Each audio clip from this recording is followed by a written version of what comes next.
வள்ளுவன் குரலை வாழ்க்கை நெறி வள்ளுவனுடைய பொற்பாதங்களுக்கு பணிவான வணக்கம். அன்பு நிறை மாணவர்களே, ஆற்றல் மிகு எனது அருமை மாணவர்களே, ஆவலோடு நீ எதிர்பார்த்து கொண்டிருக்கிற வகுப்பு இது. நாம் சொற்களை படித்துக் கொண்டிருக்கோம். சொற்களை பற்றி படித்துக் கொண்டிருக்கோம். சொற்களினுடைய அறிவு இருந்தால்தான் நாம் வாக்கியத்தை அமைக்க முடியும். ஆகவே சொற்களை பற்றி நன்றாக தெளிவாக சந்தேகம் இல்லாமல் புரிந்து கொள்ள வேண்டும். நான் ஒரு விஷயத்தை சொல்லியிருக்கிறேன். ஒரு வாக்கியத்தில் நவுன் அண்டு வர்பு மிகவும் முக்கியம் என்று சொல்லியிருக்கிறேன். இந்த நவுனையும் வர்பையும் குவாலிஃபை பண்ணுற வேர்டுங்க.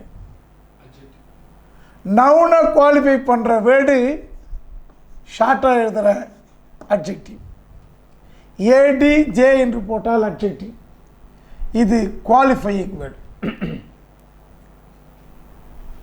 ஏடிவி என்று போட்டால் அது அட்வர்ப். டிக்ஷனரியில் பார்த்தீங்கன்னா ஏடிஜேன்னு போட்டிருப்பாங்க, அது அட்ஜெக்டிவ்.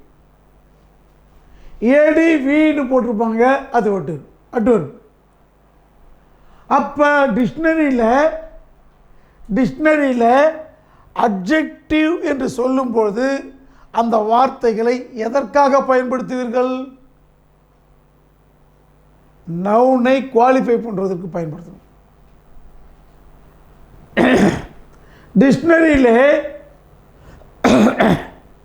அட்வர்ப் என்று போடப்பட்டிருந்தால் அந்த வாக்கியத்தில் இருக்கிற வர்பை குவாலிஃபை பண்ணுறதுக்கு பயன்படுத்தும்.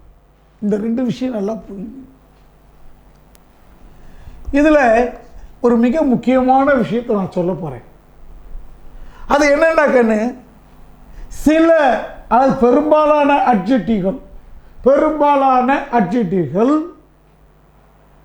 அட்வர்பாக அப்படியே மாறும்.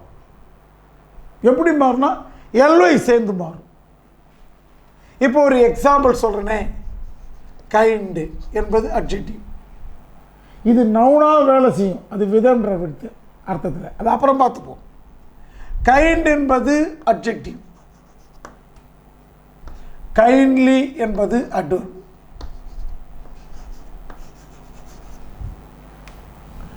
கைண்ட் என்பது அட்ஜெக்டிவ். இப்போ உதாரணம் சொல்றேனே, இப்போ example, kind man. Kind man அன்பான மனிதன். கைண்ட் அனிமல் அன்பான மிருகம். கைண்ட் ஃபாதர் அன்பான அப்பா. Kind mother. கைண்ட் டீச்சர் அன்பான ஆசிரியர். இப்போ கைண்ட் என்பது என்னது? மேனை. Very good. மேனை குவாலிஃபை பண்ணுது. மேன் என்பது என்ன? நவுன். நவுனை ஒரு வேர்டு குவாலிஃபை பண்ணிச்சுன்னா அட்ஜெக்டிவ். இப்போ ஓகே. அப்போ மேன்ன்ற நவுனை குவாலிஃபை பண்ணுது. இப்போ இன்னொரு சன்ன சொல்கிறேன். He speaks kindly. He speaks kindly. இப்போ அவன் அன்பாக பேசுகிறான். அப்போ அவன் எப்படி இருக்கிறான்னு சொல்ல, அவன் பேசுவது எப்படி இருக்கிறது? அன்பாக இருக்கிறது. அப்போ கைண்ட்லி என்ற வார்த்தை என்ன செய்யுது? இந்த ஸ்பீக்ஸை எப்படி பேசுகிறான்னு சொல்லுது. ஸ்பீக்ஸ்ன்றது என்னது? வர்பு. வர்பை விளக்குனா அது என்ன வேர்டு? அட்வர்ப். புரியுதா இல்லையா? அப்போ இந்த இடத்துல இந்த கைண்டுன்ற வார்த்தை எல்வை சேர்ந்து கைண்ட்லின்னு மாறுது. இந்த பாயிண்ட்டை நல்லா புரிஞ்சுக்கணும். இதே விஷயத்தை நான் இப்போ நிறைய உதாரணங்கள் மூலமாக நான் விளக்க போகிறேன். இது ஒரு உதாரணம் போதும். இங்கே நான் மறுபடியும் சொல்கிறேன், இந்த விஷயத்தை he speaks with kind அப்படின்னு சொல்லலாம். இந்த கைண்ட்லி என்ற வார்த்தையை வித் கைண்டுன்னு அட்ஜெக்டிவ் போட்டு சொல்லலாம். அப்படின்னா இவன் அன்பாக பேசுகிறான். எப்படி? அன்பாக, அன்பாக ஆகன்னு வரும். இவன் யாரு? அன்பான, அன்பான. ஆன என்ற வார்த்தை என்ற தமிழ் சொல் இருக்குல்ல, அது அட்ஜெக்டிவ் சவுண்ட். அன்பாக, அன்பாக பேசுகிறான், அன்பாக பழகுகிறான். he behaves kindly. அன்பாக பார்க்கிறான், சொல்லுங்க. he sees kindly. ஓகே, அப்ப he speaks with kindன்னு சொல்லலாம். அப்ப என்னது? வித்துனா உடன் அர்த்தம். அப்ப என்ன அர்த்தம் சொல்லுங்க பார்க்கலாம். அன்புடன். he speaks அன்புடன். நான் இந்த விஷயத்தை இந்த ஒரு இடத்துல உதாரணத்தை நிறுத்திடுறேன். இதுக்கப்புறம் நான் பண்ணல. இதை மாதிரி அட்வர்பை தூக்கிட்டு எடுத்துட்டு அந்த இடத்துல வித்து போட்டு இந்த அட்ஜெக்டிவ்ஸை போடலாம். அப்படி போட்டால் அன்புடன் அர்த்தம். இப்போ உங்களுக்கு புரியுதா கண்ணு? அடுத்த விஷயத்துக்கு நான் வரப்போகிறேன். அடுத்த விஷயம், இப்போ பிரேவ். பிரேவ் என்பது அட்ஜெக்டிவ். பிரேவ்னா என்னது? தைரியம் அர்த்தம். இதனுடைய adverb bravely. Brave adjective, bravely adverb. இப்போ பிரேவ், பிரேவ் மேன், அதே வார்த்தை சொல்கிறேன். பிரேவ் மேன், தைரியமான மனிதன். இந்த பிரேவ் என்ன செய்யுது? இந்த மேனை குவாலிஃபை. மேன் என்னது? நவுன். நவுனை ஒரு வேர்டு குவாலிஃபை பண்ண என்னது? அட்ஜெக்டிவ். ஓகேவா? புரிஞ்சுருந்தா? அடுத்த விஷயத்துக்கு போகிறேன். இப்போ அடுத்து சொல்கிறேன். he walks. வேண்டாம். he fights. அவன் சண்டையிடுகிறான். அவன் சண்டையிடுகிறான். he behaves. he fights. he fights bravely. அப்படின்னு என்ன அர்த்தம் சொல்லு பார்க்கலாம். தைரியமாக சண்டையிடுகிறான். அவன் வீரமாக சண்டையிடுகிறான். அப்ப இது வர்பு குவாலிஃபை பண்ற, இது அட்வர்பு. அட்வர்பு. இப்ப இந்த வார்த்தை சொல்றேன். இந்த வார்த்தை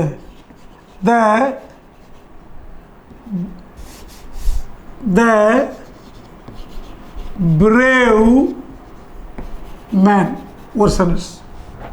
the brave man என்பது சப்ஜெக்ட், fights என்பது verb. the brave man அப்படின்னா தைரியமான மனிதன். எப்படி சண்டை போடுறான்? பிரேவ்னா தைரியமாக. சொல்லுங்க.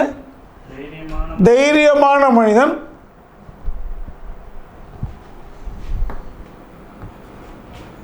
சொல்லுங்க. தைரியமாக சண்டை போடுகிறான். தைரியமான மனிதன். இந்த இடத்துல தைரியமான மனிதன் இந்த நவுனை குவாலிஃபை பண்ணுது. அவன் எப்படி சண்டை போடுகிறான்? தைரியமாக சண்டை போடுகிறான். இங்கே வர்பை குவாலிஃபை பண்ணுது. சரி, இந்த பிரேவ்லின்ற வார்த்தையை வித்து சொல்லலாம். சொல்லு பார்க்கலாம். With brave. With brave. With brave. இப்போ என்ன அர்த்தம் சொல்லு பார்க்கலாம். இங்க பாரு, வித்துனா உடன் சொன்னேன்.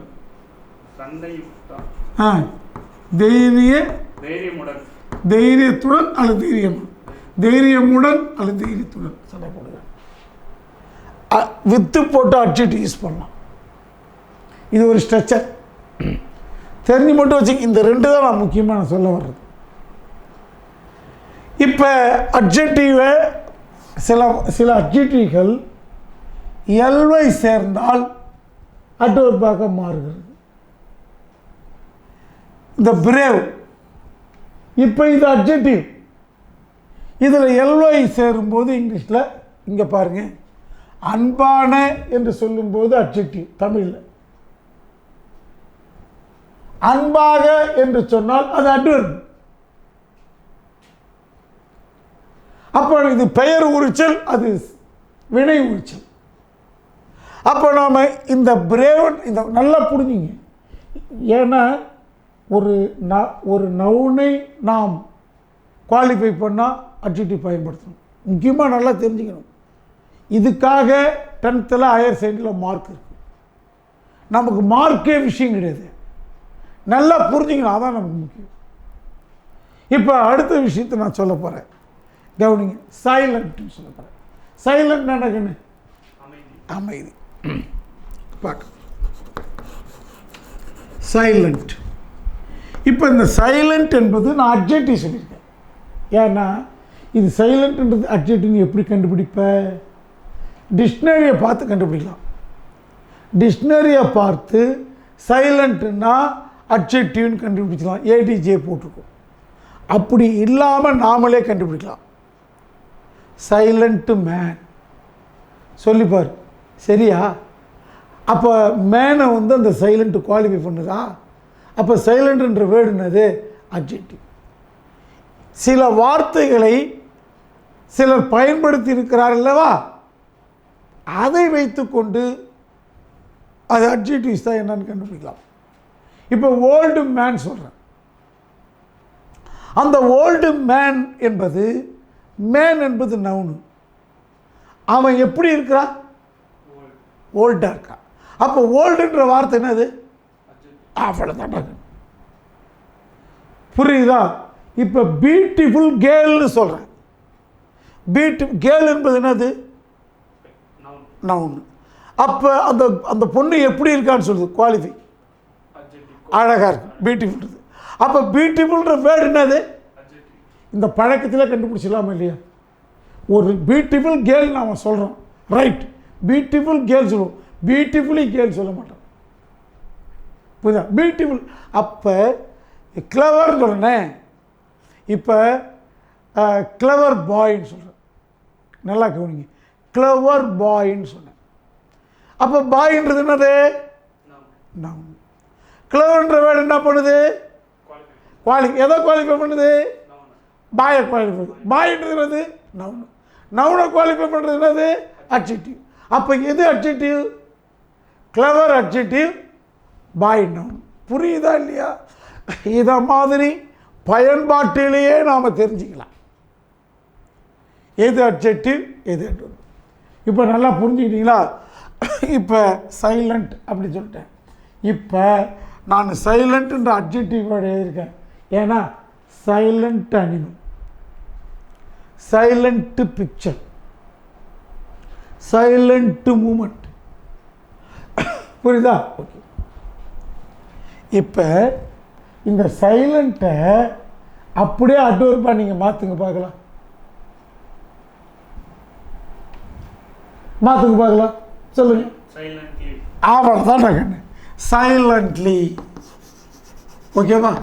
சைலண்ட்லி வந்துருதா? இப்போ இது என்னது? அட்ஜெக்டிவ். இது என்னது? அட்வர்ப். இப்போ நான் சொல்லிட்டேன். இப்போ சைலண்ட் அப்படின்னா, இப்போ நாம் ஒரு சைலண்ட்டு, சைலண்ட்டாக ஒரு பெண் இருக்கா. அப்போ என்ன சொல்லுவீங்க? Silent girl. Silent girl. இப்போ நீங்களே உருவாக்கிட்டீங்க. இப்போ இந்த சென்டென்ஸை சொல்லும்போது ஐ சா த சைலண்ட் கேர்ள் சென்டென்ஸ் நம்ம சொல்ல போகிறோம். The silent girl does not speak anything. எதையும் பேசலை. அப்போ சைலண்ட்ன்ற விஷயத்தை அந்த கேலை குவாலிஃபை பண்ணுறதுக்கு நாம் சொல்லியிருக்கோம். இப்போ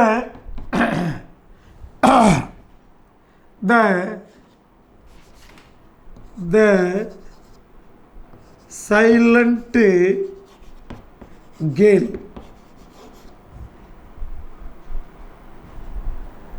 is sitting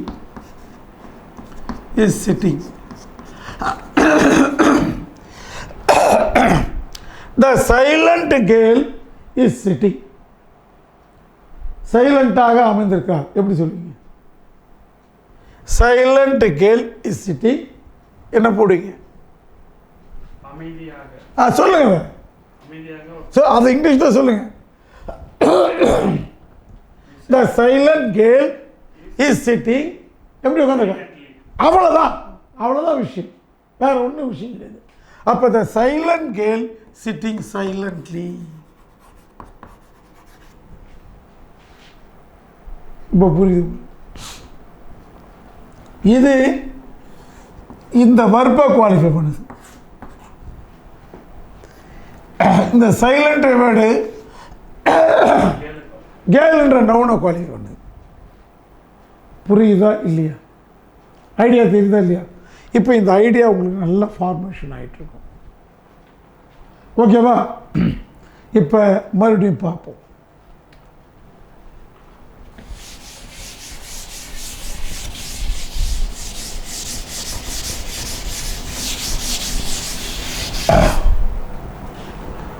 இப்போ ஆனஸ்ட்னா என்னக்குன்னு? நேர்மை. ஆனஸ்ட்னா நேர்மை. இப்போ ஆனஸ்ட் என்ற வார்த்தையை பார்ப்போம். ஆனஸ்ட் இது அட்ஜெக்டிவ். நாம் பின்னாடி மறுபடியும் எக்ஸ்பிளைன் பண்ணுறேன். ஆனஸ்ட் என்பது ஒரு நவுனாக இருக்கணும், அப்ஸ்ட்ராக்டிவ் நவுன். ஆனஸ்ட்னஸ் அப்படின்னு அது நவுன். Honest noun. இந்த ஆனஸ்ட் என்ற அட்ஜெக்டிவ்ஸை நவுனாக மாற்றலாம். அது ஆனஸ்ட்னஸ், கண்ணால் பார்க்க முடியாது, அது அப்ஸ்ட்ராக்டிவ் நவுன். நாம் அதை இப்போ படிக்கலை, அப்புறம் பார்த்து போது. இதை அட்வர்பாக மாற்றணுன்னா வெரி குட், ஆனஸ்ட்லி. சரி, இப்போ நான் கேட்டேன், ஆனஸ்ட் என்றால் என்ன அர்த்தம்? நேர்மைன்னு சொல்லக்கூடாது, நேர்மையானன்னு சொல்லணும். அப்போ ஆனஸ்ட்லி என்ன அர்த்தம்? நேர்மையாக அப்படின்னு அர்த்தம். இது எதை குவாலிஃபை பண்ணும்? நவுனை குவாலிஃபை பண்ணும். ஆனஸ்ட்லி எது செய்யும்? வர்பை குவாலிஃபை. இப்போ ரெண்டுத்தையும் ஒரே சென்டென்ஸ் சொல்கிறேன். On honest man. On honestly man சொல்லாமா? சொல்லக்கூடாது. ஏன் சொல்லக்கூடாது? இங்கே நாம் நவுனை குவாலிஃபை பண்ணுறோம். ஆகவே ஆனஸ்ட்லின்ற வார்த்தையை போடக்கூடாது, அங்கே அட்ஜெக்டிவ்ஸை தான் போடணும். அப்போ ஆன் ஆனஸ்ட் மேன். ஓகேவா? இப்போ நான் சப்ஜெக்டை ஃபிக்ஸ் பண்ணிட்டேன். ஆன் ஆனஸ்ட் மேன் லிவ்ஸ், வாழ்கிறான். ஆன் ஆனஸ்ட் மேன் லிவ்ஸ், வாழ்கிறான். எப்படி வாழ்கிறான்? ஆனஸ்ட்லி, நேர்மையாக வாழ்கிறான். ஆனஸ்ட்லி. ஓகேவா? அப்போ இந்த ஆனஸ்ட்லின்ற வேர்டு, இது வர்பு, இது டோட்டலி சப்ஜெக்ட், இந்த சப்ஜெக்ட்ல இது நவுனு. இந்த நவுனை இந்த ஆனஸ்ட் வார்த்தை குவாலிஃபை பண்ணுது. So that is adjective. எப்படி வாழ்கிறான்? நேர்மையாக வாழ்கிறான். நேர்மையாக வாழ்கிறான். எப்படி வாழ்கிறான்? நேர்மையாக வாழ்கிறான். ஆக வர்பை குவாலிஃபை பண்ணுது. வர்பை குவாலிஃபை பண்ணால் அது என்னக்குன்னு? அட்வர்ப். நான் ஒரே வாக்கியத்திலே அட்ஜெக்டிவ்ஸையும் அட்வர்பையும் நான் போட்டு காட்டுறேன். நாம் ரெண்டுத்தையும் இதே மாதிரி ஒரே வாக்கியத்தில் போடணும்னு அவசியம் கிடையாது. எங்கே எப்படி போடணுமோ அதை மாதிரி நம்ம போட்டுக்கலாம். இப்போ அடுத்தது கிளவர் என்ற வார்த்தையை சொல்லும். கிளவர் என்ற வார்த்தை, இந்த கிளவருக்கு நவுனு உண்டு. ஆனஸ்டுக்கு ஆனஸ்ட்னஸ் சொன்ன மாதிரி கிளவருக்கு கிளவர்னஸ்ன்னு அர்த்தம் உண்டு, நவுனு. கைண்டுக்கு கைண்ட்னஸ்ன்னு ஒன்று உண்டு. அதே மாதிரி கிளவர் என்பது தட் இஸ் அட்ஜெக்டிவ். இதனுடைய அட்வர்ப் என்ன கண்ணு? கிளவர்லி. இந்த அட்ஜெக்டிவ்ஸ் எப்படி அட்வர்பா மாறுச்சு? எப்படி மாறுச்சு? இதான் கேள்வி. இந்த அட்ஜெக்டிவ்ஸ் எப்படி அது அட்வர்பா மாறுச்சு? வெர்பை குவாலிஃபை பண்ணுறது சரி, ஓகே. இது எப்படி மாறுச்சு? இந்த கிளவர் தானே இங்கே இருக்கு, இங்கே எப்படி மாறுச்சது? படி. அப்போ எது எதனால் எப்படி மாறுது? அதை சொல்லு முதல்ல. இதான் பாடத்தினுடைய விஷயம். சில அட்வர்புகள் எல்வை சேர்த்தால் அது அட்வர்பாக மாறிவிடும். இதுதான் பாடம். அதை எப்படி நாம் பயன்படுத்துகிறோம் அப்படின்றத தெரிஞ்சுக்கணும். இப்போ சரியாக புரிஞ்சிருக்கும். நான் திரும்ப திரும்ப பல்வேறு விதமாக உங்களை குழப்புகிறேன். குழம்பிய கொட்டையில்தான் நாம் மீனை பிடிக்க முடியும். முதல்ல ஒரு பையன் முதல்ல குழம்பணும், அப்புறம் ஒரு தெளிவு ஏற்படும். குழம்பலிலே தேட வேண்டும் அல்லது குழப்பி தேட வேண்டும். எப்படி குழம்புறது? மனதுக்குள்ளே ஒரு குழப்பம் ஏற்படும், அப்புறமா ஒரு தெளிவு பிறக்கும். அப்படி பிறக்கின்ற தெளிவு தான் அருமையாக இருக்கும். இப்போ நான் கிளவர் அப்படி சொல்கிறேன். இப்போ ஒரு கிளவர் மேன் சொல்ல போகிறேன். ஓகே, அப்போ எப்படி சொல்லுவீங்க? ஏ கிளவர் மேன் சொல்லலாம்.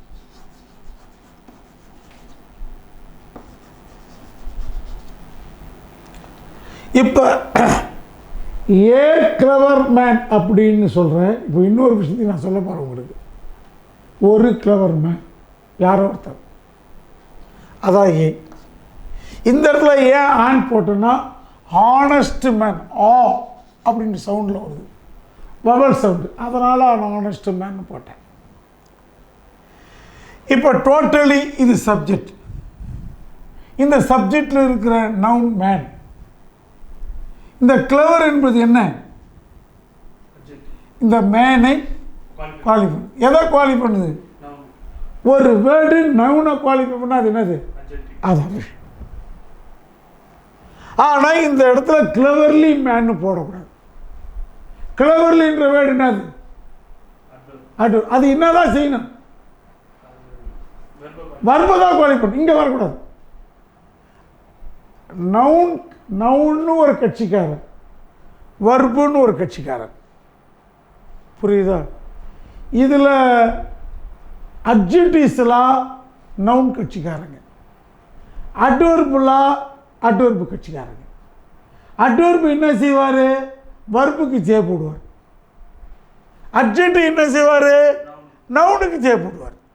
இதுதான் இங்கே இருக்கிற விஷயம். இப்போ ஏ கிளவர் மேன் அப்படின்னு நாம் சொல்கிறோம். த கிளவர் மேன் ஸ்பீக்ஸ், பேசுகிறான்.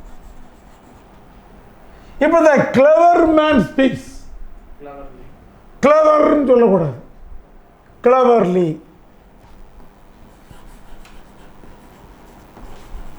அல்லது வித்து கிளவர்னு சொல்லலாம். கிளவர்லினா அறிவுடன் பேசுகிறான், வித்து கிளவர்லினா அறிவுடன், கிளவர்லினா அறிவாக பேசுகிறான், புத்திசாலித்தனமாக பேசுகிறான். வித்து கிளவர்னா புத்திசாலித்தனத்துடன் பேசுகிறான்.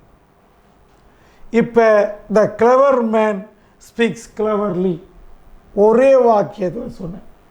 இப்போ நாம் கற்றுக்கிட்ட விஷயம் என்னென்னா, அட்ஜெக்டிவ் என்ற வேர்டு நவுனை குவாலிஃபை பண்ணுற வார்த்தை, அட்வெர்ப் என்ற வேர்டு வர்பை குவாலிஃபை பண்ணுற வேர்டு. நாம் ஒரு வாக்கியத்தில் நவுனை குவாலிஃபை பண்ணுறோமா, எந்த வேர்டு எடுப்பீங்க? அட்ஜெக்டிவ் எடுப்பீங்க. ஒரு வாக்கியத்தில் ஒரு செயலை வர்பை குவாலிஃபை பண்ண போகிறோமா, எந்த வார்த்தையை எடுப்பீங்க? அட்வர்ப் எடுக்கணும். அதான் எதுக்கு எதை எடுக்கணும் அப்படின்ற விஷயத்தை புரிஞ்சிங்கன்னா நாம் சென்டென்ஸை நல்லா எழுதலாம். ரொம்ப அருமையாக உங்களுக்கு புரிந்திருக்கும் என்று நான் மிக ஆழமாக நம்புகிறேன். ஏனென்றால் என்னுடைய மாணவர்களெல்லாம் கூர்மையான அறிவு படைத்தவர்கள், நல்ல சிந்தனையாளர்கள். ஒரு விஷயத்தை சொன்னால் அப்படியே புரிந்து கொள்ளக்கூடிய ஆற்றல் மிக்கவர் எங்கள் மாணவர்கள். அவர்களை காட்டிலும் வேறெங்கும் சிறந்த மாணவர்களை பார்க்க முடியாது என்பது என்னுடைய எண்ணம். சரியா? நான் சொல்வது சரியா? அப்படித்தானே? அப்படியே இருங்கள், வெற்றி காணுங்கள், சாதனை படையுங்கள், சாதனையாக மாறுங்கள். அப்பா, அம்மா, ஆசிரியர் மகிழ்ச்சி அடைய வேண்டும். அது உங்களுடைய உயர்விலே தான் இருக்கிறது. விடைபெறுகிறேன். அடுத்த வகுப்பில் சந்திக்கிறேன்.